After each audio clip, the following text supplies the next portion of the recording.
कुमार जी का प्रश्न है गुरुदेव, इस जीवन का क्या उद्देश्य है, कैसे पहचाने, कृपया मार्गदर्शन करें। पूछा है इस जीवन का उद्देश्य क्या है। वास्तव में देखें, हम पूरे जीवन करते क्या हैं। पूरा जीवन खांदा पींदा मर जांदा, वास्तव में मनुष्य इतना ही काम कर रहा है। और आप हैरान होंगे कि सारे पशु भी इतना काम कर रहे हैं। खाना पीना, बच्चे पैदा करना, मर जाना। तो आदमी और पशु में अंतर क्या है? कुछ भी नहीं।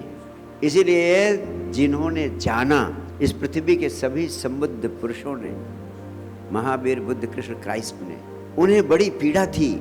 मनुष्य को देखकर बड़ी पीड़ा से भर जाते थे कि आखिर आदमी, उसकी संभावना है परम आनंद को उपलब्ध करने की, परमात्मा होने की। सबकी संभावना है परमात्मा होने की। और आप पशु के रूप में पैदा होते हो और पशु के रूप में जीते हुए मर जाते हो। वास्तव में आपकी संभावना है देवत्व को उपलब्ध होने की। उस संभावना का होश ही नहीं आता आपको। आपकी संभावना है पूरी तरह जागने की। अगर आप सोते सोते जिए चले जाते हो तो इसका मतलब आप पशु हो। अगर आप जाग जाते हो और जागे जागे जीने लगते हो तो आप वास्तव में मनुष्य, और मनुष्य से ऊपर देव, और देव से ऊपर साक्षात परम आनंद को उपलब्ध करने वाले परमात्मा के साथ एकत्व की स्थिति को उपलब्ध हो जाते हो। और इसी संसार में जीते हुए ही आप परमात्मा हो जाते हो।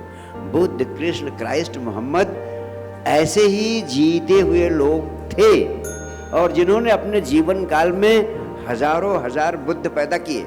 हजारों हजार लोग उनके प्रकाश से स्वयं को प्रकाशित करके इस पृथ्वी पर रहे।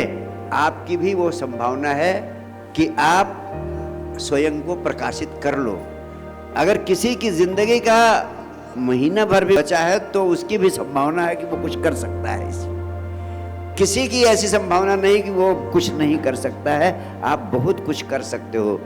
यानी जीवन का उद्देश्य यही है कि आप कुछ ऐसा काम कर लें जो मौत आपसे छीन ना पाए। हर चीज तो मौत छीन लेती है आपसे, लेकिन कोई एक चीज है जो मौत नहीं छीन पाती। आपकी चेतना जितना अधिक विकसित हो जाएगी, जितना अधिक विकसित हो जाएगी, जैसे मैंने कहा, चेतना आपकी अभी 10% जागृत है। अगर आपने 20% जागृत कर लिया तो सीढ़ी पर आगे बढ़ गए आप। आनंद की एक बड़ी राशि आपको उपलब्ध हो गई। आपने 25% जागृत कर लिया, किसी ने 50% जागृत कर लिया, तो बहुत बड़ी उपलब्धि हो गई।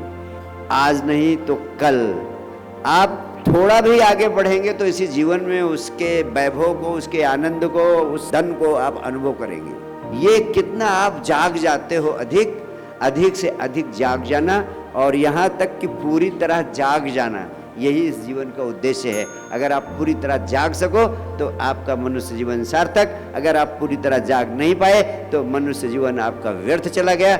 और आप सब पूरी तरह जाग सकते हैं। और इसकी भूमिका ये 3 महामंत्र निर्मित करते हैं। इन 3 महामंत्रों को अच्छी तरह सुनो, समझो और इनको जीवन शैली का अंग बन जाने दो। मैं तुम्हें वचन देता हूँ, जो संपदा मुझे मिली है आप सबको उपलब्ध हो सकती है। बहुत बहुत प्यार, बहुत बहुत आशीर्वाद।